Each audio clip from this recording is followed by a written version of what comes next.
अस्सलाम वालेकुम, मैं मनीर अहमद। आप देख रहे हैं मनीर IT एक्सपर्ट। और आज हम क्या कर रहे हैं, इसके अंदर फ्रेमवर्क कर रहे हैं और साथ इसकी कनेक्टिविटी, ये देखें कनेक्टिविटी साथ हो रही है और इसको कॉन्फ़िगर किया जा रहा है। और ये जी हमारा है 450 1 मिनट RP 450 GX4। तो ये इसको कर रहे हैं हम।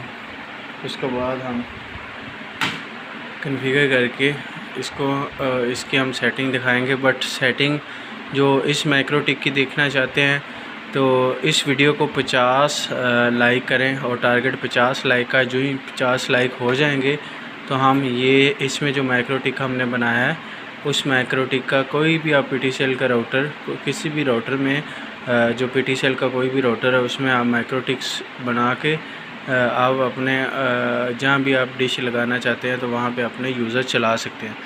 तो यूज़र इस पे थोड़े ही चलते हैं, ज़्यादा नहीं चलते होते। ये है कि 20-25 यूज़र चल जाते होते हैं। तो उसके लिए आपको जो टारगेट दिया है 50 लाइक करें जल्दी से, ताकि आपको वीडियो बना के कि किस तरह आपने माइक्रोटिक बनाना है वो आपको फ़ाइल भी सेंड की जाए। तो जल्दी से कर दें, हाँ लेट ना करें। तो हमारे चैनल को सब्सक्राइब भी करते जाएँ और वीडियो को लाइक करते जाएँ। नेक्स्ट वीडियो में। अल्लाह हाफिज़।